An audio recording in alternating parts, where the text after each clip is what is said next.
Esto es Radio de Supervivencia. Aprende, prepárate y sobrevive.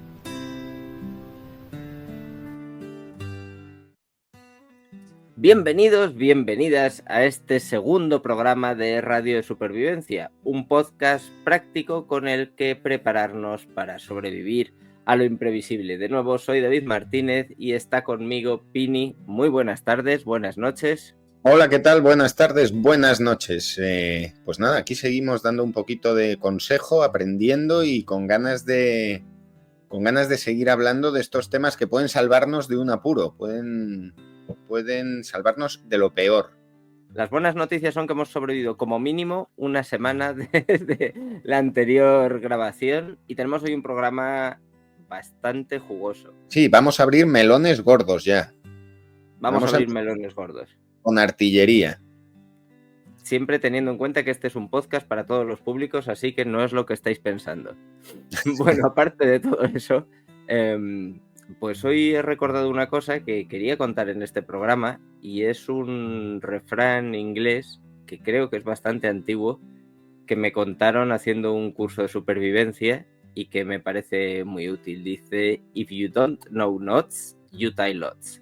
Es decir, si no sabes hacer nudos, y cuando digo si no sabes hacer nudos me refiero a ballestrique, as de guía, etcétera, etcétera, ata muchas veces. Lo cual está bien, así que ya sabéis, si estamos hablando con alguien que no sea muy experto, y este podcast es para todo el mundo, cuando no podemos asegurar muy bien una carga porque no estemos seguros de nuestros nudos, pues basta con que hagamos más de la cuenta. En la práctica, conforme a nudos, así como comentario, mi consejo es aprenderte un par de nudos y a correr. Y si no, tirar de la lazada, que va muy bien, suelta muy rápido. Lo ensayamos casi todos los días si no utilizamos zapatillas de velcro y está muy guay.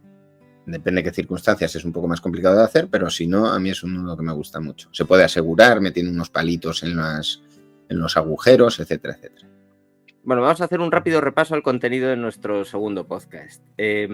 Como os hemos dicho, vamos a hablar de equipo y creemos que para empezar no hay nada más goloso, y estoy seguro de que este era uno de los melones a los que te referías, Pini, que hablar del cuchillo de supervivencia.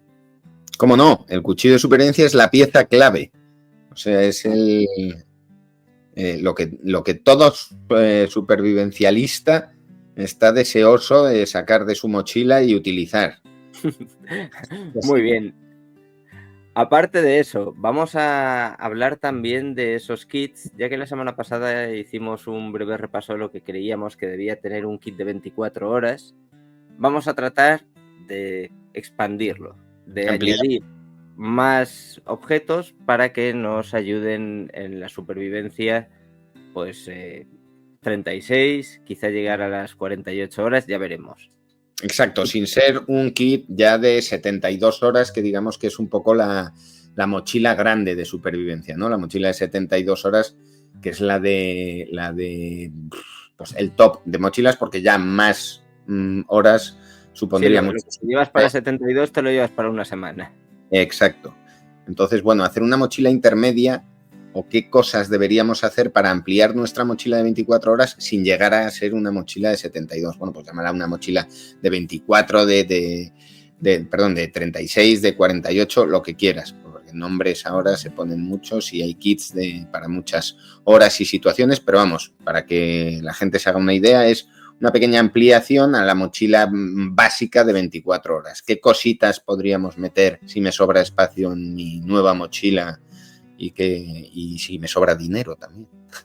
Bueno, y dinero nunca nos sobra, ¿eh? Eso, que lo tengan en cuenta todos nuestros supervivientes, oyentes, es una manera de hablar. Para terminar, tenemos un tema principal muy, muy, muy interesante, que yo no sabría si calificar como un preparacionista, un superviviente, simplemente una persona que ha conseguido la autosuficiencia total, que es hablar de Dick Proenneke. Sí. Que, bueno, adelántanos quién es, ya que yo lo he conocido gracias a ti. Sí, bueno, yo creo que no es ni supervivencialista, ni preparacionista, ni siquiera autosuficiente. Simplemente es un tipo, o mejor dicho, y por desgracia, era un tipo al que le encantaba la naturaleza y tenía cierta tirria a la gente. Entonces, bueno, ya hablaremos un poco más en profundidad sobre él, pero vamos, el tema es que estuvo viviendo pues ni más ni menos que 30 años en Alaska, entre 2 lagos de Alaska, y le fue bastante bien. Le fue bastante bien, ya veremos. A ver, tenemos la suerte, encima de que lo documentó muy bien y tenemos bastante material para poder disfrutar de él. Bueno, Pero, pues no te adelantes, porque esos van a ser nuestros contenidos de hoy. Segundo programa de Radio de Supervivencia. Vamos allá, vamos a comenzar a hablar de cuchillos de supervivencia. Yo he traído 3 de los que tengo por casa. Y se podrían traer muchos más. Pero la primera pregunta yo creo que es, ¿se necesita un cuchillo de supervivencia? Y cuando quiero decir esto me refiero a todos estos que ya vienen preparados con brújula, lo que vimos todos en la película de Acorralado, que en aquel momento nos voló la cabeza. ¿Es necesario ese tipo de cuchillo para sobrevivir? Bueno, en principio habría que contestar a la pregunta de ¿cuál es el mejor cuchillo de supervivencia? El que tienes a mano, ¿no? Que sí, claro. Una vez contestado eso, que es obvio, esto... ¿Es necesario un cuchillo de supervivencia? Pues hombre, necesario no. ¿Es conveniente? Pues como todo, depende qué cuchillo. La verdad es que hay cuchillos que no están nada mal porque tienen esos pequeños kits y si te vas a dar un paseo por el campo y te llevas ese tipo de cuchillos, te pueden venir muy bien, pues para encenderte una fogata si no te has acordado de llevar o no necesitas llevar otra cosa, o para, yo qué sé, hacerte un palo para caminar porque tienes tu pequeña sierra, pero es un cuchillo potente para una utilización fuerte en el campo, en el bosque. Pues mi experiencia yo creo que no. Eso es, para aquellos que nos estáis escuchando solo en la versión podcast, que no estáis viendo el vídeo, la cara de Piña ha sido de horror. Sí, porque son cuchillos que normalmente al llevar el mango hueco, por definición no son enterizos, ¿vale? Es decir, no la hoja es una hoja continua en la que se envuelve el mango, que eso hace que los cuchillos sean muchísimo más resistentes. Entonces, al tener una unión entre lo que es el mango hueco y la hoja, si lo sometemos a mucho estrés, lo normal es que nos lo cepillemos. Y aunque no lo sometamos a mucho estrés, es muy posible que nos lo carguemos. Tratando de ser menos técnico, lo que creo que estamos de acuerdo es que es una pijadita que es muy chula. Mola mucho tener un cuchillo que puedes convertir en tirachinas, que tiene herramientas de sutura, de pesca. No sé, había algunos modelos que incluso tenían una ballesta, un montón de trastos, pero luego a la hora de la verdad va a ser más interesante tener una hoja sencilla que haga su trabajo y fiable, de la que nos podamos fiar. Eso es, que no se nos vaya a romper. Yo he comenzado por lo más básico de lo básico, y esto también fue en su momento una recomendación tuya, que es, yo creo que el cuchillo de campo más sencillo que se puede tener. Aquí lo tenéis. No sé si hablar de modelos o no. Hablamos, no tanto de modelos, pero de marcas, porque estas marcas, ese no sé, ¿es Hultafors o qué es? Esto es un Hultafors, efectivamente. Y también hay ahora, que es muy típico. Ese es el cuchillo más básico. El cuchillo más sencillo que hay, como podéis ver, tiene una hoja relativamente pequeña. No, y sin relativamente, yo diría que es una hoja pequeña. Una hoja de un uso muy, bueno, vamos a decir, muy básico. Y un mango que eso sí es muy cómodo. Parece como si le hubieses robado a tu madre el cuchillo de cocina con el que pela las patatas y te lo hubieses llevado al campo. Efectivamente, es un poco más grueso. Claro, esto no se va a apreciar bien en cámara, pero es más grueso que lo que tenemos acostumbrado para cocinar. Y lo que sí es que es un acero que está bien, es resistente y efectivamente te saca de apuros para pues cortar una cuerda, afilar un palo, ese tipo de trabajo muy fino. Sí, suelen llevar un filo fantástico, sobre todo de fábrica y tal cual. Son bastante sencillos de afilar. Yo creo que la marca potente es Mora, que tiene muchos modelos así muy chulitos. Tiene uno, por ejemplo, muy guay que se llama Mora Light My Fire, que lleva incorporado un ferrocerio en el mango. Pero la clave de estos cuchillos es que es el cuchillo perfecto para iniciarte. ¿Por qué? Porque tiene una relación calidad-precio absolutamente imbatible, pero imbatible. Bueno, es muy barato y Esa es se la clave. considera, estaba viéndolo ahora, se considera como cuchillo de artesanía. Es decir, Bueno, es un cuchillo que podemos utilizar. tienes tus modelos, ¿eh? Hay modelos de talla que son, pues eso, mucho más pequeñitos, más afilados, más finos. Están francamente bien, ¿vale? Además tienen como un mango más tradicional, en madera, redondeado, ¿vale? Tienes bastantes modelos en ese sentido. Estos, tanto como artesanía, se consideran más un cuchillo herramienta, ¿vale? Como el que llevaría un electricista o un carpintero o un manitas, un chapuzas en su caja de herramientas. Pues es este cuchillo, un cuchillo fiable, un cuchillo que te saca del apuro y que para el campo están muy bien, muy bien, muy bien. Sobre todo por eso, porque te cuestan, no sé qué pueden costar, 12, Sí, menos de 20 euros. deben estar menos de 20 euros, seguro. Son fiables sí, y sí. cualquiera que nos esté escuchando, si no tiene un cuchillo de monte y no quiere meterse en una inversión grande, pues puede empezar con uno de estos, que es pequeño, es muy cómodo. Hemos mencionado dos marcas, Ultaforce y Mora. Sí, y sobre lo que todo. vamos a dejar muy claro es que ninguna de las dos está patrocinando este podcast, así que os lo decimos pues porque, bueno, veis que tenemos uno en la mano, son los que hemos utilizado y mejor nos han rendido. Sí, sí, yo sobre todo Mora. Tengo de talla, tengo el Light My Fire ese que te he dicho. Tengo este otro también, tengo otro verde así muy chulo. No, pero ese es Baco, otra marca, ¿ves? Mira, para que no... Es un Baco también muy parecido, muy parecido. Ese con un mango también un poquito más de goma, que me gusta más, para que se aguante bien, Y ¿vale? sea menos rígido.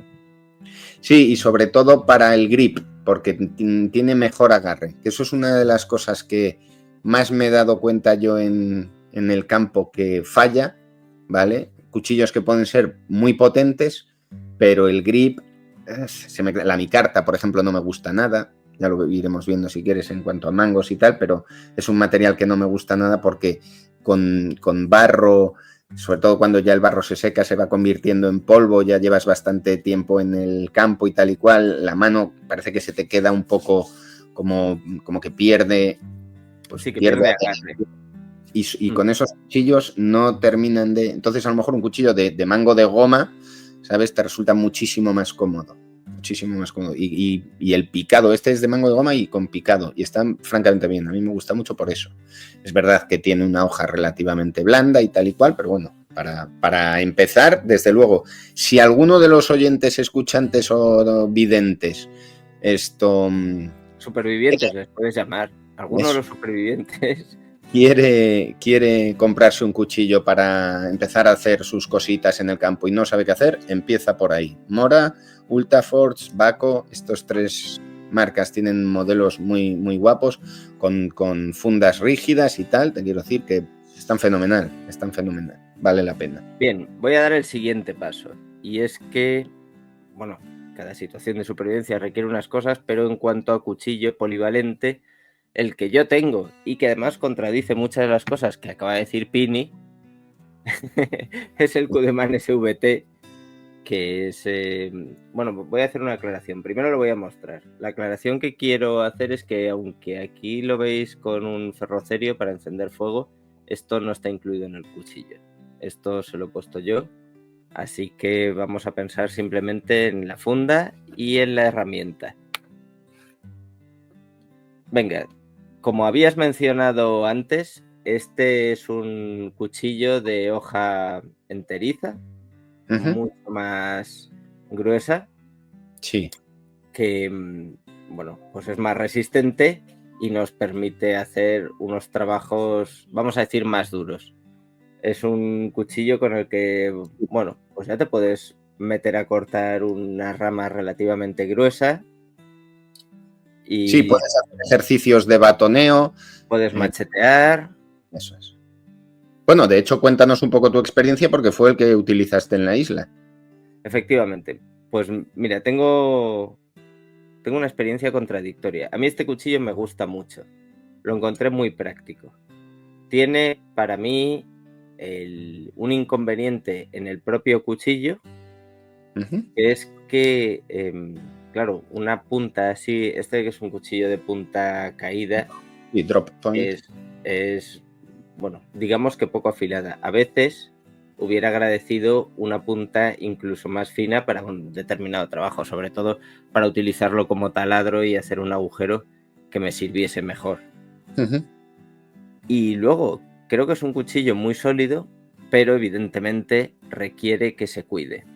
Y yo en la isla tuve problemas porque la gente no cuidaba las herramientas, que en supervivencia es crucial, es básico. Es de Y lo que digo. entonces, bueno, para quien no conozca el programa, nosotros compartíamos 2 machetes y 2 cuchillos, exactamente igual que este. Y claro, son 4 herramientas para 14 personas y pues evidentemente siempre está el que prefiere utilizar la punta para abrir ostras y rompe el cuchillo. Lo nuestro es una situación, vamos a decir, controlada, porque sabíamos que teníamos contacto con la civilización y que el programa se acababa a los 30 días. Pero si eso hubiera significado quedarte sin la herramienta por no haber utilizado una piedra, pues, en fin, hay que cuidarlo. Sí. Explícaselo tú a una tribu indígena que tiene un machete para toda la tribu. Efectivamente. Es un acero que es duro, pero no es irrompible. Y entonces, bueno, pues, como te digo, se perdieron fundas y se partieron hojas. Lo cual, pues podéis imaginar que es lamentable. Y afortunadamente nunca hubo que utilizar un cuchillo, pongamos en una situación de improvisar una cirugía. Pero si tienes que hacer una cirugía con un cuchillo al que le hayas roto la punta porque no has querido abrir las ostras con una piedra, en fin. Bueno, Y tú ya sabes, aparte yo de eso, tengo mi manía un poco particular a esta marca porque me hice mi cirugía propia con el dedo y eso sí. bueno, para no ser tan críptico, decir que a lo que se está refiriendo Pini es a que en un ejercicio de supervivencia se cortó con un cuchillo parecido a este, con un Cudeman, y se hizo un... Sí, el MT1. El MT1. Me encanta la funda, es una cosa que me encanta en esos cuchillos porque es súper versátil, muy dura, aunque sea de piel. Que luego ya veremos que a lo mejor en otros modelos de cuchillos que yo he usado, el que sea de piel es contraproducente, sobre todo porque cuando se mojan acaban paposas la propia cuero, pero este es un cuero muy duro, entonces es diferente.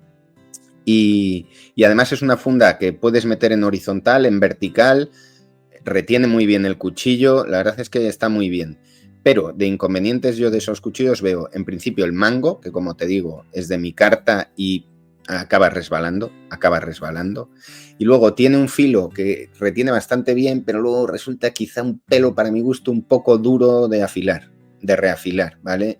Es verdad que cuesta, es una, ya sería meternos en temas de acero, ¿vale? Que yo creo que no es, ya lo hablaremos. Sí, podemos No es, dedicar otro programa a eso o a modelos específicos de cuchillo porque aquí hay muchos. Y bueno, hay tantos como marcas y modelos, hay una infinidad. Pero vamos, ese yo creo que sería un tipo de cuchillo para cuando ya empiezas a salir al campo y le quieres dar un poquito más de caña al cuchillo, ¿vale? Enterizo, gordito y para ponerlo a prueba, para darle un poquito de caña, ¿vale? Para jugar con él también. Mientras que el Mora, el Baco, el Ultraforce es para pues hacerte tu talla, hacerte una cucharita, cortar un pequeño. Este ya es para pues intentar, yo qué sé, hacer un poquito de astillas para dar o batonear. Sí, bueno, como he dicho, ya te permite afrontar un trabajo más duro y Para empezar a maltratarlo, ¿vale? te va a responder. Sí, veo que esto se está convirtiendo en mis cuchillos de supervivencia, lo cual está guay porque nos va a abrir la posibilidad a que hagamos un programa la semana que viene hablando de los tuyos. Así No, que, vamos. Si quieres te los come. Oh, bueno, pues lo dejamos para otro fin de semana y yo te voy trayendo. porque el último que había traído por aquí, también tenéis que tener en cuenta que no voy a desmontar toda la casa, es mi herramienta de diario, que es una multiherramienta Leatherman, que en realidad son unos alicates con, bueno, pues con hoja, con sierra, exactamente igual que la que está mostrando Pini ahora también. Sí, es la Signal, la Leatherman Signal. Y esto entra un poco en contraposición con lo que hemos venido diciendo hasta ahora, porque estamos hablando de cuchillos, de caña, de tal y de cual, y al final, quizá lo mejor que yo he tenido es esto, es la Leatherman. Diría que en un entorno urbano, sin discusión, para mí también. No voy a entrar, como os digo, este no es un programa patrocinado, de manera que hablaré multiherramientas. Nosotros tenemos esta y nos ha dado un resultado extraordinario. Bueno, es verdad que ahora se empieza a ampliar un poco el mercado con marcas un poco más potentes, pero hasta hace 2 días no había otra cosa. No había otra cosa de calidad. Pero sí, digamos que para el día a día, para lo que puedes necesitar en una casa, en una ciudad, en el coche, al final son alicates, destornilladores, una sierra muy pequeña si acaso, una hoja que corte bien y poquito más. Aquí ya entramos en alguna cosa como un pedernal pequeño para encender fuego, que está aquí, en la parte superior que estoy mostrando ahora en imagen, que yo creo que a diario no se necesita. Tiene la posibilidad de utilizar como un pequeño martillo esta parte baja donde también va el mosquetón para sujetarlo. Y bueno, es este modelo en concreto, pero vamos, cualquier modelo, porque yo he tenido compañeros, gente muy buena de supervivencia con las que he salido y han llevado siempre la multiherramienta, prescindían del cuchillo, ¿vale? Y entonces tiraban de multiherramienta y después a lo mejor pues llevaban un hacha, qué sé yo, ¿sabes? Entonces de tal manera que no necesitaban un cuchillo que es mucho más polivalente, pero llevaban 2 herramientas no demasiado grandes, no demasiado voluminosas, no demasiado pesadas y más específicas, que para el trabajo que ellos hacían les resultaba mejor, ¿vale? Y tenía todo el sentido del mundo. Después he compartido muchas noches con ellos y al final te hacía plantearte que qué era mejor. Claro, después puedes ir tirando de tamaños de cuchillos. Hemos visto ese cuchillo que nos has enseñado, que es un cuchillo muy contenido, de unos 20. ¿Me hablas del Hultafort? Sí, no, eso tendrá unos 10, 12 de menos, efectivamente. Y luego para comparar, puedo comparar aquí con el cuchillo Kudelman. Kudelman, échale que sean 20 centímetros como mucho, calculo yo, o 22, por ahí, yo qué sé. Pues sí, sin hacer chistes sobre la manera de calcular centímetros de los hombres, es notablemente mayor. No, pero lo que te quiero decir es que después mucha gente lleva cuchillos de campamento, ¿vale? Es decir, si no vas a pegarte una pateada gorda, si no vas a hacer una ruta o no vas a hacer un ascenso o tal o cual, y vas a estar establecido en un campamento, pues llevas lo que se ha llamado toda la vida un cuchillo de campamento, que es un cuchillo tipo Bowie, ¿vale? Es decir, el que llevaría David Bowie. Digo, no, es un cuchillo de campamento. El clásico cuchillo de campo norteamericano, que es un cuchillo enorme. O sea, para lo que estamos acostumbrados, resulta difícil llevarlo en la cintura. Es prácticamente una espada corta. Sí, una espada pequeñita. Es como dardo, ¿vale? Pero ¿qué pasa? Que ese cuchillo hace de herramienta bastante bien, aunque efectivamente si te vas a poner a tallar algo, pues al final sacas tu navaja de bolsillo que te va a apañar mejor y no te vas a llevar medio brazo. Bueno, aquí quería dejar yo de hablar de mis cuchillos, sobre todo por no extendernos demasiado, ya que es un tema que vamos a retomar seguramente en el próximo programa con los tuyos. Solo decir que echaría de menos para tener un equipo, vamos a decir, completo, ya el machete más grande, o el kukri, que se ve en muchos programas de supervivencia, que ya es de una longitud, pues eso, como habíamos hablado. Es casi una espada corta y te permite... Sí, pero esto, tanto el kukri, bueno, el kukri además es más complicado de manejar. Yo ahí lo tengo, le he dado caña y es un cuchillo, un machete, como lo quieras llamar, que tiene una pegada muy potente, ¿vale? Hay, dependiendo, porque hay muchos modelos de kukri, pero vamos, hay kukris que vienen en la propia funda con un cuchillito pequeño de apoyo, ¿vale? ¿Por qué? Porque es muy pesado, la hoja suele ser muy, muy gorda. Eso sí, cuando vas a pegarle un cebollazo a un tronco, le haces mella de verdad. El machete, yo creo, y fíjate lo que te voy a decir, que tiene un uso muy específico. Evidentemente los Yanomami lo utilizan para todo, ¿vale? Porque es el único filo que tienen. Claro. Exacto. Pero para un superviviente de fin de semana, de irse al campo y tal y cual, es muy grande, es peligroso, requiere destreza para manejarlo. Yo no lo recomendaría. Aparte que, salvo que me digas, no, es que mira, voy a atravesar un valle de la selva costarricense y me persigue un depredador y entonces, depredador me refiero al alien. No, pero salir de aquí. Me acabas de dar una idea buenísima, y es que también tenemos que hablar de las técnicas para manejar los cuchillos con seguridad, porque siempre, o yo me temo que partimos de cierto conocimiento de la gente que nos está escuchando y le estamos diciendo modelos o formas de cuchillos. Hemos hablado de la hoja enteriza, de la punta caída, de cosas que quizá gente no había escuchado hasta ahora, y también tendremos que hablar de cómo se utilizan los cuchillos para hacerlo de manera segura. Por suerte, todo el mundo tiene una colección de cuchillos en casa, en la cocina. Entonces, cuando tu madre vaya a preparar una tortilla de patata, dile que te enseñe a pelar una patata y a cortar cebolla, porque lo lleva haciendo toda la santa vida.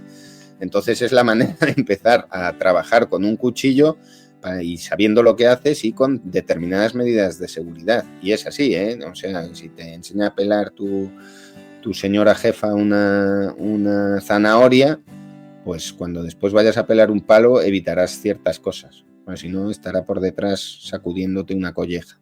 ¿Vale? Bueno, entonces, pues, te lo recomiendo. Segundo programa en que recurres a la sabiduría de las madres. En la anterior ocasión fue para el uso del gas en la cocina.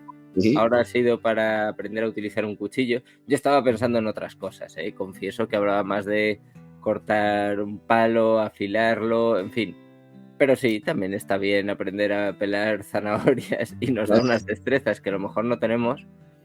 Pero quiero saltar ya a nuestra siguiente sección, porque sobre todo quiero que esto sea variado y que todo el mundo encuentre pues un punto diferente que a lo mejor se ajusta más a lo que estaba buscando.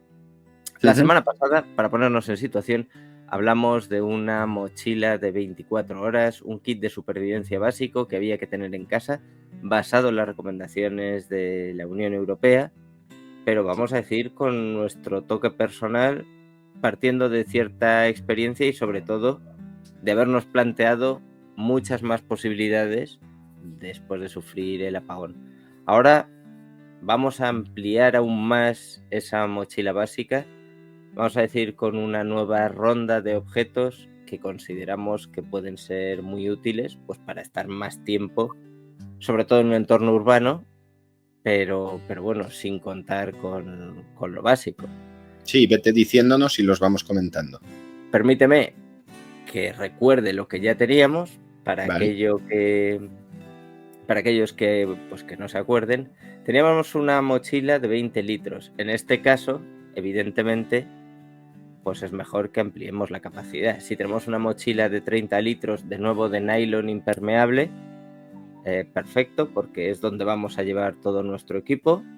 El hecho de que sea impermeable no es solo por protección de los objetos, como ya dijimos en su momento, sino que incluso puede servirnos como dispositivo de flotación o lo que sea. También hablamos de una funda reflectante que poner y quitar a esa mochila para ser o no ser vistos cuando nos interesase, de una funda estanca en que pudiéramos llevar documentos, dinero en efectivo, un mapa. Hablamos de un dispositivo que reunía 3 de las cosas que recomendaba la Unión Europea y que ahora tengo el mío y puedo enseñar, que son estas linternas, radio, porque se saca la antena por aquí, radio, linterna y un banco de carga para cargar el móvil, que se puede cargar a través de una pequeña célula fotovoltaica con la luz del sol, o bien pues sacando una manivela y dándole vueltas, de manera que cubrimos la posibilidad de cargar nuestro móvil, escuchar la radio y tener iluminación en situaciones en que se ha caído el suministro.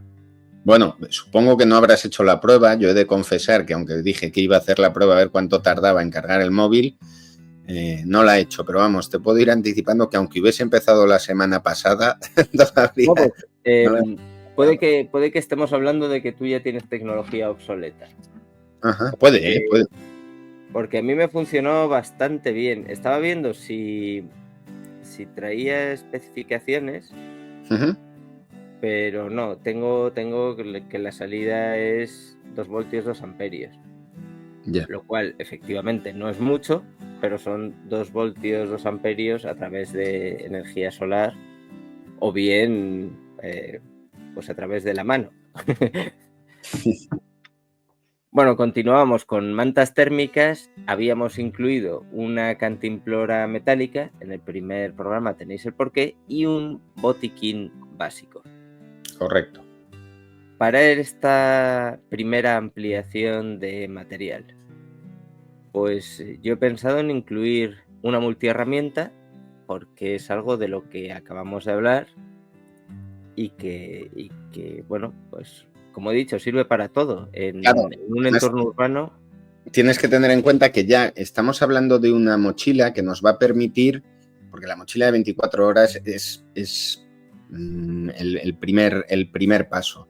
Pero ya con una multiherramienta ya nos va a permitir empezar a hacer nuestras cositas, pues intentar salir, dar un paseo, buscar a otras personas.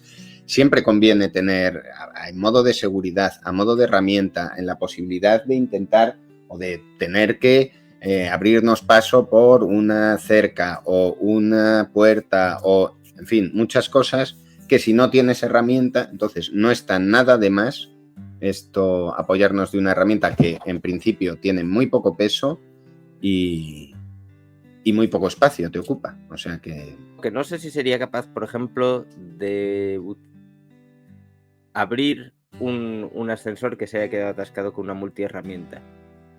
Bueno, pero mejor no, pero podrías intentar hacer una llave para abrirlo. Sí, eso, efectivamente. Con lo cual, en fin, tiene un montón de usos, no vamos a repasarlos todos ahora porque dependen de la situación de campo, pero efectivamente la multiherramienta añade mucha más versatilidad a esta mochila que hemos llamado ya de 48 horas.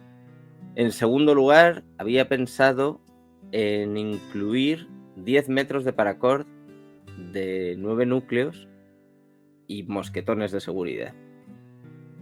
El paracord es, bueno, pues se ha convertido en una herramienta también esencial, de la que antes no se oía tanto hablar porque se hablaba de cuerda escalada, pero ha comenzado a utilizarse muchísimo. El paracord, para quien nos está escuchando y no lo conoce, es la cuerda con la que se hacen los paracaídas. Correcto. Entonces, ¿cuál es la diferencia? El paracord es una cuerda muy fina que está compuesta de 7, creo que 7 o 9, dependiendo. He puesto 9, pero la hay de distintos núcleos. Correcto. Creo que la estándar era de 7 núcleos de nylon, es una cuerda sintética, que es muy fácil de deshacer, ¿vale? Cada uno de esos núcleos, es decir, cada una de las pequeñas cuerdas que compone, a su vez está compuesta de más hilitos y tal igual, pero en realidad cada una de esas 7 o 9 cuerdas que componen el cordón de paracord es muy, muy, muy resistente de verdad. Está preparado para los paracaídas, para resistir el taponazo que pega el paracaídas cuando se abre. Es muy poco dinámica, pero es un poco dinámica. Es decir, tiene un poquito de estabilidad. Habla de la elasticidad.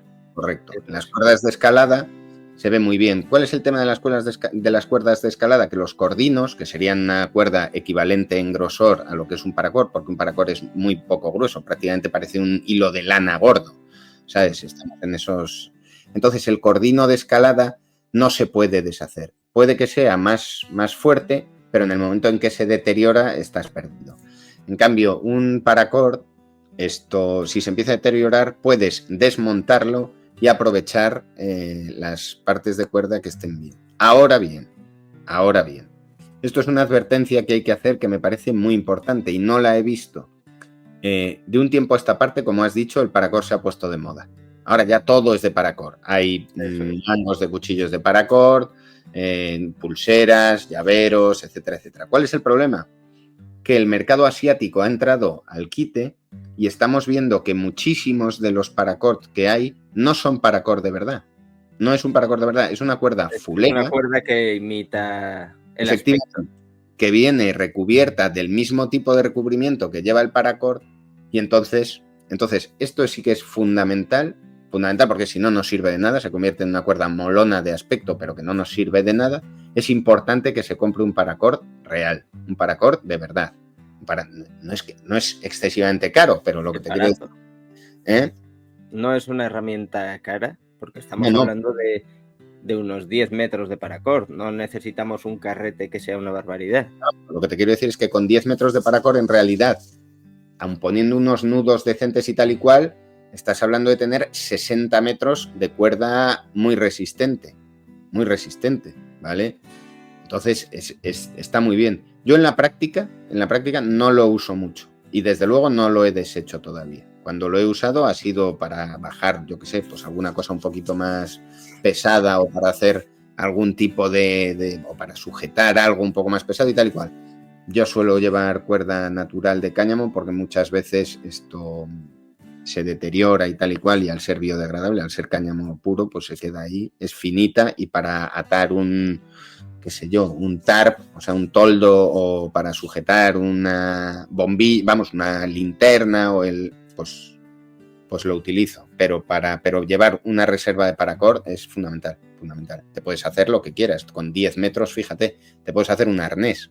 Bueno, es que la cuestión es esa, he incluido el paracord y los mosquetones porque lo mismo te sirven, pongamos que tienes que bajar el carrito de un niño a cualquier parte y tienes que descolgarlo, evidentemente sin el niño dentro, pero hay cosas que que requieran una cuerda resistente que puedas bajar por el balcón o, no sé, incluso remolcar algo con el coche y bueno, pues te va a ser útil y es ligera y no abulta nada. Vamos a continuar con más elementos de este kit de 48 horas. Había incluido también, por supuesto, un sistema para encender fuego.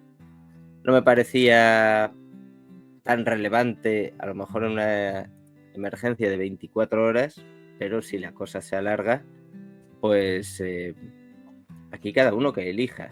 Yo creo que el Pedernal es un sistema que requiere aprendizaje, pero funciona muy bien en muchas condiciones, y si no, un mechero Hombre, o sea, esto es así, el mechero como primera opción es fundamental. ¿Tiene inconvenientes? Sí, primero, dependes del gas, no hay más. Si no tienes gas, si tu mechero es una mierda, quiero decir que al final es un elemento de cierta delicadeza, ¿vale? Dentro de los mecheros de usar y tirar, siempre, y esto no es que lo diga yo, es que es algo práctico, se sabe que el más recomendable es el clipper, este que es redondo, el que utilizan para fumar hierba mágica la gente también. ¿Y por qué? Porque es fácilmente recargable, pero después también funciona mojado muy bien, ¿vale? Lo puedes sumergir en agua, lo sacas y sigue funcionando. Y sobre todo también puedes utilizar la piedra. Tiene muy fácil acceso para sacar la piedra puedes encontrar otra piedra de otro mechero y reutilizarla para ese. Es decir, si utilizan mecheros de usar y tirar o mecheros baratos, Clipper es la opción, el redondo de toda la vida. Mejor que los otros que son más pequeños o desechables. Y si no, yo tiraría por el ferrocerio, por lo menos porque sabes que con buen combustible te vas a asegurar el fuego. Es decir, si tienes que encender un hornillo, lo vas a encender muy fácilmente. Si tienes acceso y en una casa hay acceso a yesca muy fácilmente, a una tela muy seca, etcétera, Cuando etcétera. hablamos de yesca, hablamos de una sustancia que sea fácilmente inflamable, ya Exacto. sea en la naturaleza o sea, pues eso, una prenda de algodón que tengamos en casa y la que podamos sacar pelusilla. Correcto. Lo que pasa es que si salimos al campo, ojo, porque no es muy posible que no nos resulte fácil encontrar una yesca sencilla para encender con ferrocerio, ¿vale? El ferrocerio, ya lo hemos dicho, es una barra hecha de hierro y de cerio, como su propio Sí, nombre indica. la hemos mostrado antes, pero sí. Sí, pero bueno, para los oyentes, esto es una barra como de metal, en realidad es de hierro y de cerio, que al rasparse emite muchas chispas. También está muy de moda porque digamos que es un método fiable y fácil, pero no tan fácil como parece y requiere de una preparación de fuego importante, ¿vale? Entonces, para un entorno controlado, como puede ser, yo que sé, un concurso, lo que sea, pues tiene el nivel de dificultad adecuado. Entonces, estas sí que son las dos opciones. Una tercera opción, que está muy bien, pero a mí no me gusta nada, son las cerillas. Las cerillas de tormenta, ¿vale? Que son estas cerillas que vienen recubiertas de fósforo hasta más allá de la mitad y que una vez encendidas encienden, o sea, es imposible apagarlas. Incluso sumergirlas y siguen ardiendo. Pero hay un problema fundamental, primero psicológico y después real, que es el número limitado de intentos, ¿vale? Eso tiene una ventaja y es que te obligas a preparar muy bien el fuego, pero tiene un inconveniente y es que cada vez que vas a encender el fuego te la juegas. Número limitado de intentos, como dices, es una cuestión psicológica porque los tiene también un mechero y los tiene también un ferrocerio. Lo que pasa es que hablamos de cantidades muy distintas. De órdenes y órdenes de magnitud, de diferencia. Claro, aquí si tenemos 7 cerillas, tenemos 7 intentos para encender fuego y ya está, no hay más. Correcto, pero ¿cuántas chiscadas puedes darle a un mechero? O a un ferrocerio, imagínate, estás hablando de decenas de miles. No sé si decenas de miles, pero miles cientos de encendidos tiene un mechero y un ferrocerio quizá miles. Efectivamente. En otra ocasión podemos hablar de ese sistema tan interesante para convertir las cerillas en impermeables, pero es que no me quiero desviar de... Sí, tira mejor a del kit. Sí. Porque tenemos mucho lo que hablar. Bueno, a partir de aquí tenemos ya un sistema para encender fuego, así que incluyo ya una estufa u hornillo. Yo lo haría de alcohol o de pastillas porque es más fácil y más seguro de transportar que la bombona pequeña de gas. Pero si la persona quiere llevar un hornillo de gas, pues un hornillo de gas. Y acompañado de una olla de acero, claro.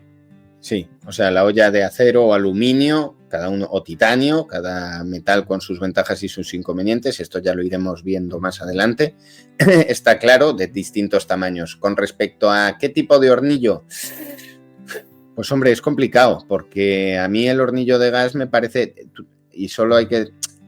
La ventaja que tiene es que no dependes de... Y el gas ahora es completamente seguro, las bombonas son un pepino, pesan muy poco...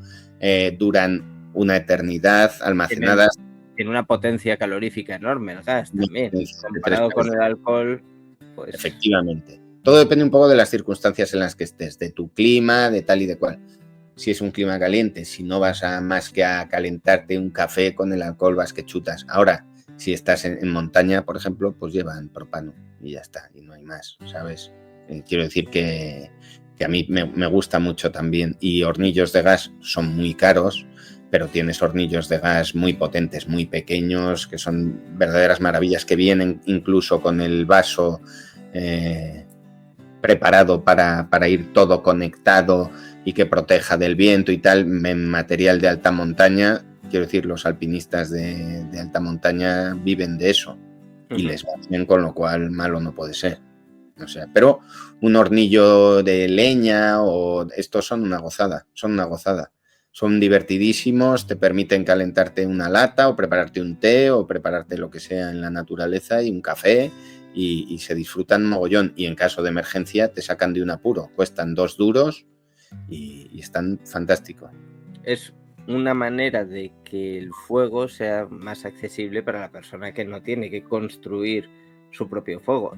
Estoy seguro que habrá quien piense, bueno, ¿para qué me voy a comprar un hornillo si puedo montar allí una hoguera con unas piedras y unos palos? Bueno, quizás claro. sí, pero no todo el mundo puede y no todos los entornos lo permiten. Tened en cuenta que nosotros hablamos de supervivencia y puede ocurrir en un entorno completamente natural o también en un entorno urbano donde evidentemente no vas a encender una hoguera. Bueno, pues este kit se completa con un botiquín, que ya vimos también la semana pasada, y con un silbato, porque esta vez sí he considerado, así como en el kit de supervivencia hay que tener en casa o ese de esas primeras 24 horas, no sé si habría desplazamiento fuera del hogar a menos que fuese necesario. En este caso me parece que sí habría desplazamiento y por tanto el silbato es algo que está muy bien para, sobre todo, que nos detecten en alguna situación en la que, bueno, pues sea complicado encontrar a alguien. Claro, está claro que la diferencia que hay entre la mochila de 24 y la mochila de 48 es la movilidad. Es decir, la de 24 es para tener en casa, la de 48 es voy a salir de casa, voy a buscar a mis seres queridos, voy a darme una vuelta por el campo, voy a tomar un poco de parte activa en la situación, ¿vale? Digamos que la primera era un poco más pasivo y esta ya empezamos a tomar actividad en la situación. Hay una cosa que seguramente se plantea mucha o gran parte de los que nos están escuchando, que es, bueno, ¿para qué quiero un silbato si puedo ir gritando por la calle y llamar a, pues eso, a mi hijo al que estoy buscando? Creo que la gente no es consciente de lo que cansa gritar, las dificultades que puede entrañar. Por eso ya no grita, párese, adelante. O los profesores en el patio. No, un silbato es una herramienta buenísima para hacerse notar. Ten en cuenta que con viento favorable puedes estar hablando, dependiendo del silbato, claro, pero de kilómetros de distancia fácilmente a los que seas, y dependiendo del entorno, está claro, pero de mucha distancia. Hay dos tipos. Hablo de un silbato de supervivencia, evidentemente, no hablo del silbato de colegio el que estamos acostumbrados. Fíjate, en un estadio escuchas perfectamente al árbitro chiflar a mucha distancia, a mucha distancia. Es cierto que es un entorno cerrado, etcétera. Pero vamos, yo recomendaría 2 tipos de silbatos. Uno, el que se llama el silbato de tormenta, ¿vale? Zumba mogollón, pega un sartenazo muy grande, es bastante grandecito, es bueno, pero para el efecto ruido está. Lo que pasa es que ahora venden unos silbatos que vienen con brújula, con termómetro, con que son un silbato de emergencia o de un juguetito, pero que está francamente bien, ¿vale? Y entonces para esta situación y para tenerlo, pues dices, pues mira, ya de paso me compro esta chorradita que me trae la brújula, que puede que no la tenga que usar en la vida, pero aunque solo sea para... y en un termómetro. Bueno, pues mira. Y una cosa que yo acompañaría es como mínimo un papel en el que tengamos apuntado Morse, por si acaso llega el momento en que nos tenemos que comunicar con pitidos. 2 cosas, Morse y alfabeto internacional de radio. ¿Vale? Esto es muy importante porque si quieres deletrear algo, ¿vale? Sobre todo en una situación un poco chunga y tienes en tus manos o escuchas a alguien que está dando instrucciones, en todo el mundo se utiliza con el alfabeto de alfa, beta, bravo, delta, eco, foxtrot, ¿vale? Esto hay que aprendérselo. no se tarda nada y es muy sencillo y también te puede ayudar tanto para dar indicaciones como para recibirlas, ¿vale? El Morse es difícil, hay que entrenar mucho, ¿vale? Hay que entrenar mucho. Por eso, es que no me escuchan, pero por eso he dicho llevar una pequeña hoja de papel donde nosotros además pensemos en lo más básico, que suele ser un SOS o el responder sí o no en cualquier... Sí, pero bueno, aún en cosas de ese estilo es muy complicado y entenderlo, despídete, porque salvo que seas un operador de submarinos de la Segunda Guerra Mundial, no te vas a enterar de nada. O sea, es chungo. Es verdad que en asociaciones tipo Scouts y tal y cual, en campamentos infantiles, existen estas palabras asociadas a tipología Morse que son muy útiles. Para aprender la letra correspondiente. Correcto. Bueno, otro día hablaremos de todo esto, pero hoy estamos aquí para presentaros a Dick Proeneke, que es uno de esos temas apasionantes de los que seguramente muchos no habéis oído hablar y que, bueno, pues puedo decir que me pareció un tipo admirable, Dick, cuando lo he visto en sus documentales. Preséntanoslo, ya que fue una idea tuya traer al señor Proeneke. Bueno, este es una doble, matamos dos pájaros de un tiro. Es una recomendación, ¿vale? Y también hablamos un poco de supervivencia real. El bueno de Dick era un carpintero, creo que en la Segunda Guerra Mundial estuvo trabajando de carpintero y después se fue, cuando ya volvió, te quiero decir que es una persona que falleció en 2003 con 80 y muchos años, o sea, para que os hagáis una idea de los años en los que estamos hablando. Cuando volvió de la Segunda Guerra Mundial estuvo trabajando en la zona norte de Estados Unidos como mecánico de motores. Y entonces ahí el tipo creo que se llegó a casar y fracasó su matrimonio o algo por el estilo. Pero no me hagáis mucho caso tampoco. El caso es que... Tengo la biografía aquí, estoy viendo dónde fracasas y dónde triunfas. Es correcto, fue mecánico de motores diésel, también trabajó como pastor y también trabajó como pescador de salmón antes de embarcarse en esta aventura. Pero en general, las partes que le han marcado en su juventud y que son importantes para lo que vamos a hablar es, como tú has dicho, que estuvo en la Segunda Guerra Mundial y allí sufrió una grave lesión. Bueno, pues mira, eso tampoco estaba yo muy al loro. Pero vamos, el caso es que este tipo llega un momento en que se cansa y se va a una zona muy remota de Alaska que se llama Twin Lakes, los lagos gemelos, ¿vale? Y allí se dedica a, pues ni más ni menos que vivir durante 30 palos él solo, ¿vale? Y además, la ventaja que tiene es que ya iremos viendo más ejemplos de gente que se pira por ahí ellos solos y hacer su vida intentando sobrevivir, pero es que es verdad que Dick tenía unos conocimientos casi perfectos, es decir, si como dices había sido pescador profesional, carpintero, mecánico. O sea, te quiero decir que da gusto. Estaba prácticamente diseñado para eso, ¿vale? Entonces, cuando él se va, no se va en unas condiciones de supervivencia y de malvivir, sino que el tipo, tuvimos la suerte que hizo muchísimas grabaciones y posteriormente se hizo un documental que se llama, lo vamos a decir ya, Alone in the Wilderness, ¿vale? Solo en la naturaleza. Y el tipo se hace él solo, que tiene un mérito tremendo, una cabaña de troncos, pero una cabaña de troncos de verdad, como del oso yogi, ¿vale? O sea, un palacete que da gusto verlo. Es verdad que dependía de suministros que le traían, pero te estoy hablando, no sé si era una vez al año o algo así, un amigo suyo en una avioneta, y él lo cambiaba por pieles, etcétera, etcétera. Después de haber visto un par de documentales acerca de Dick y haber leído pues, su biografía y todo lo que hizo, creo que la parte que más me impresiona es la preparación.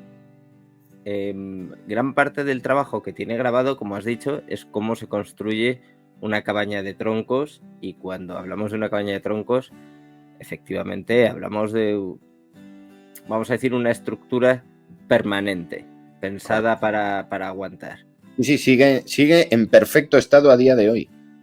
Pero la cuestión es que esto requiere una preparación, que es lo primero que me llama la atención, es que antes de trasladarse allí a Twin Lakes, va un verano y se dedica a serrar troncos. Y cuando tiene todos los troncos con los que quiere trabajar, vuelve a la civilización, y no es hasta el verano siguiente, en que los troncos ya se han secado y son mucho más ligeros y los puede trabajar, cuando empieza a construirse esta cabaña. Claro, es que tú ten en cuenta que encima no solo es a mano, sino a mano de verdad, es decir, a hacha y a sierra. Sí, no tiene herramientas eléctricas. Es que es una locura.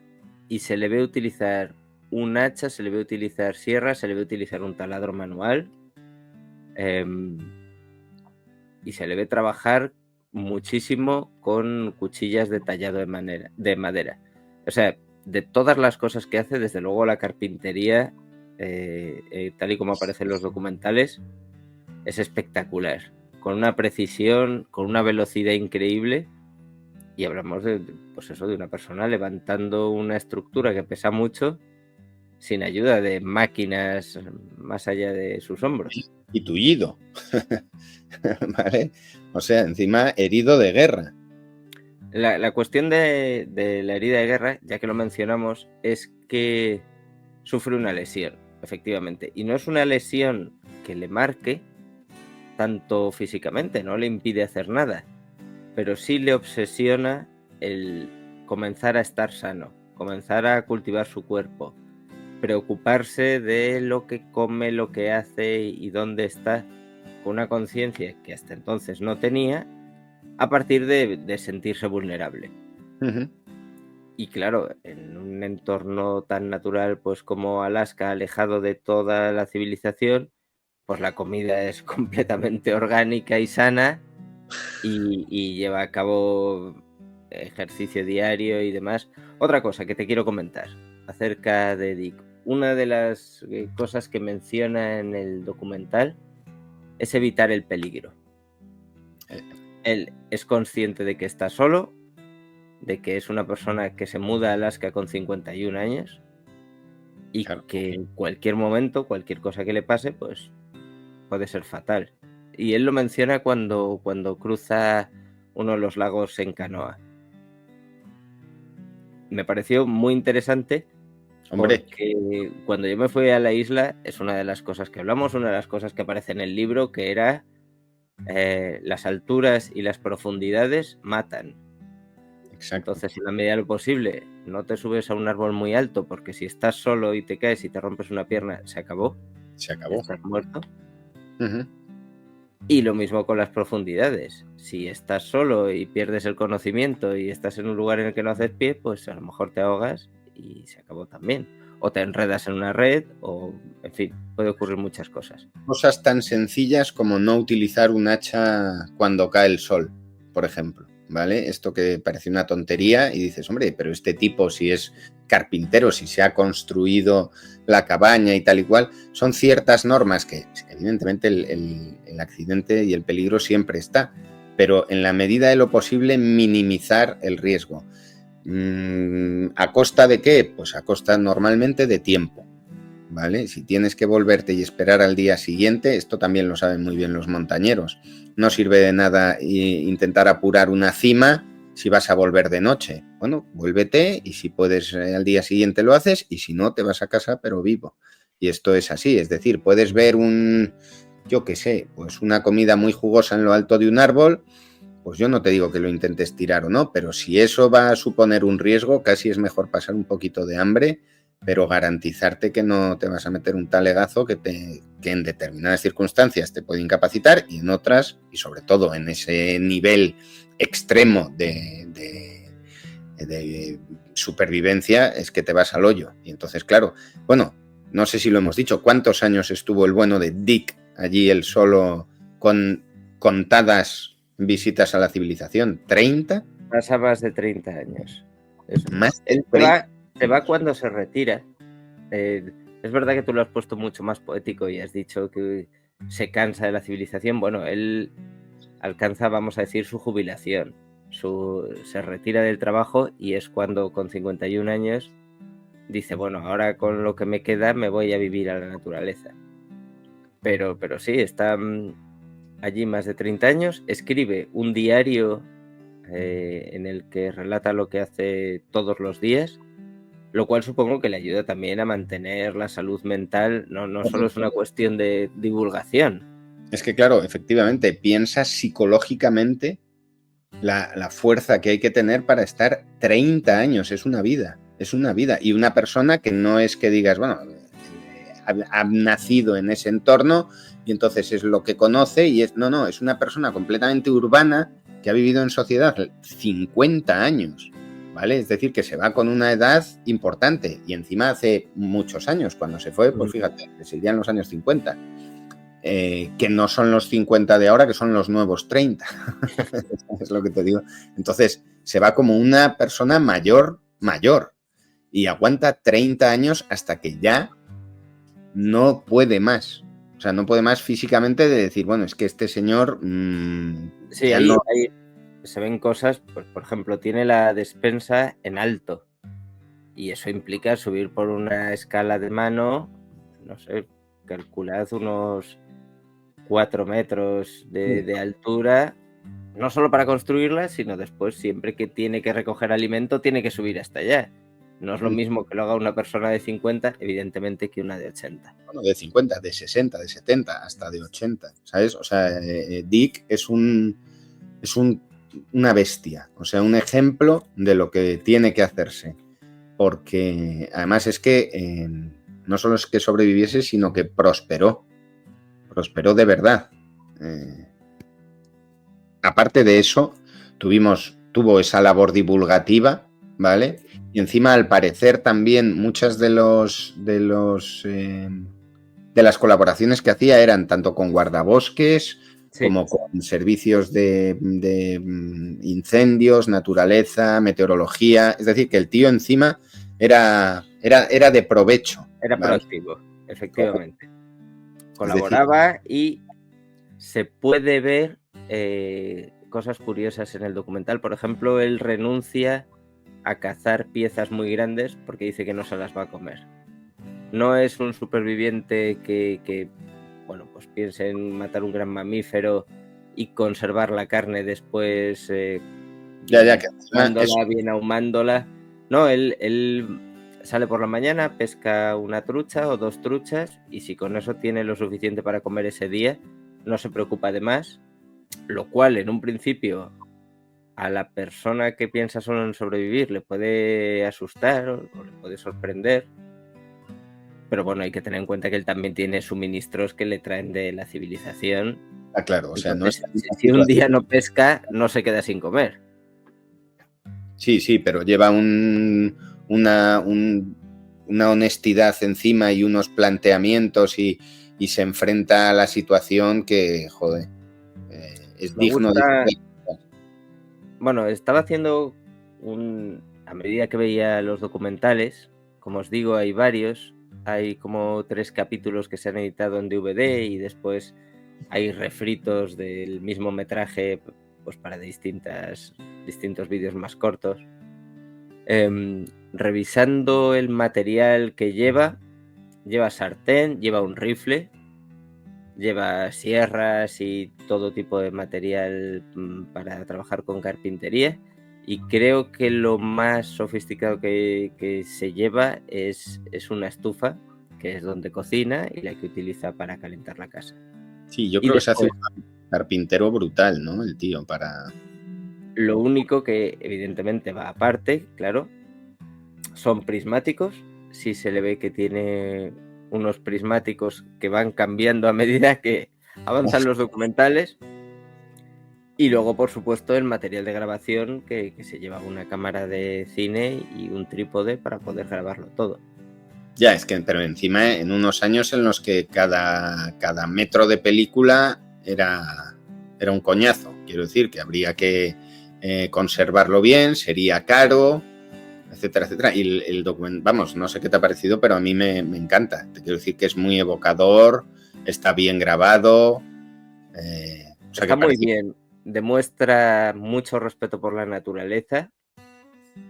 Él parece de verdad una persona admirable. O sea, tú le ves y quieres ser amigo de Dick Proenneke porque... Íntegro, sí, sí, sí. Y aparte que te voy a un comentario, y es que lo que has dicho del respeto por la naturaleza, estás hablando de una época en la que no existía, no había ese concepto como tal. Tú podías tener amor a la naturaleza o podrías ser un Trudeau de estos que eran flipaos, pero no existía el ecologismo como tal, ¿vale?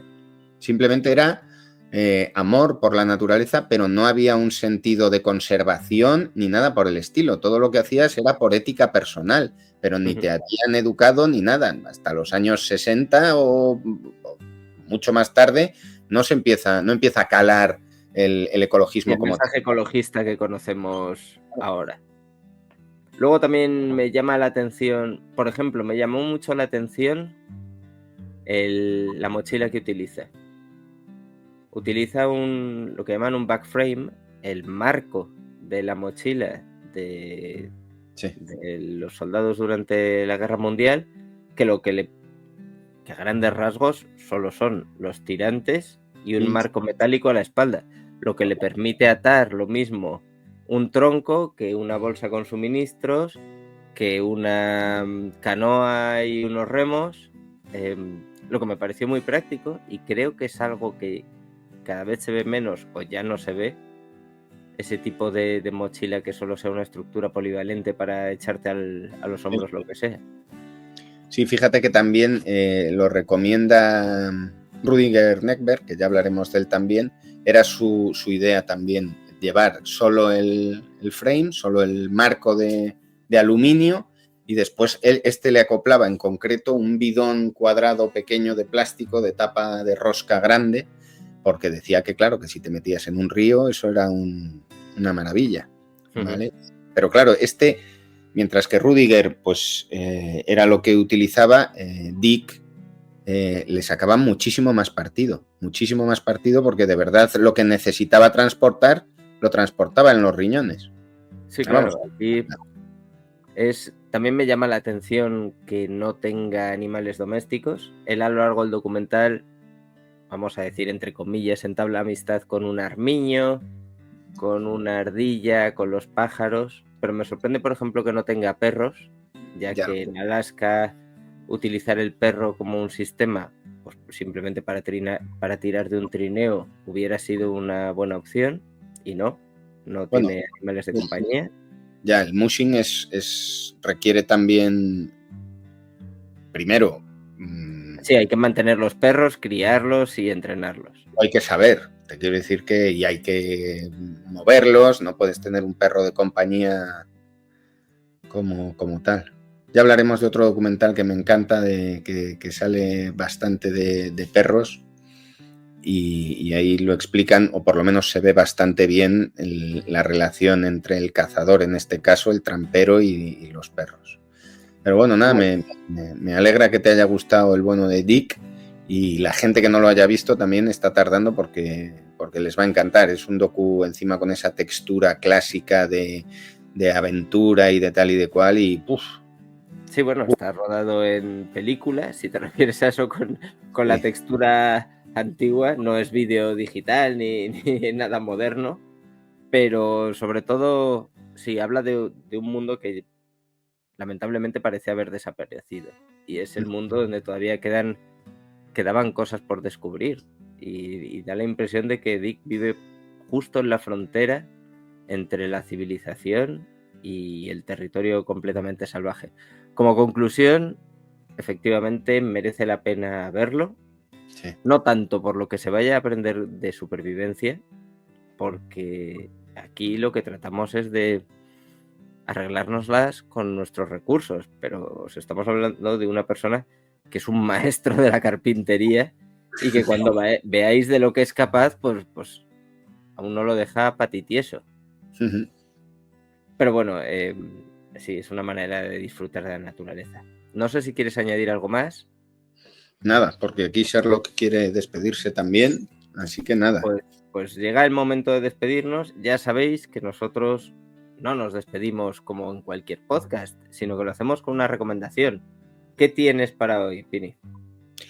Bueno, pues ya hemos hablado de él en este podcast. Es el libro más vendido de Rüdiger Neckberg. Rüdiger Neckberg es un pastelero alemán que introdujo en Europa la supervivencia deportiva. Se dedicaba a hacer sus viajecillos y aventuras. Ya hablaremos más en profundidad de Rüdiger. Bueno, viajecillos, podéis imaginaros que no solo es alrededor de Alemania. No. El tío, bueno, acabó sus días con una ONG de ayuda a las tribus no contactadas, etcétera, etcétera. Pero vamos, en concreto, este libro, el Manual del Aventurero de la editorial Roca, Martínez Roca, que sacó una colección en los años 80, 90 de libros de supervivencia y aventura que son una verdadera delicia, pero este es el libro que a mí me metió en el tinglao.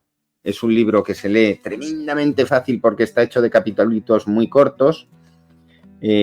Tampoco es que sea muy técnico, sino es una mezcla entre supervivencia, aventura, viaje, consejos de todo tipo y no sé, es difícil de encontrar, pero yo creo que seguramente se pueda descargar por ahí de un poco de pufo igual y joder, merece la pena. Yo me lo he leído 20 veces y está súper guay.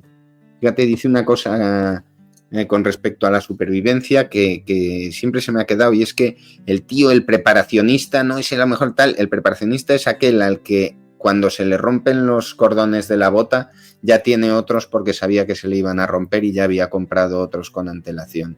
¿Sabes a lo que me refiero? Y es este tipo de consejitos chorra y tal y cual, y está Sir Vival, le llamaban a Rudy, también tristemente fallecido.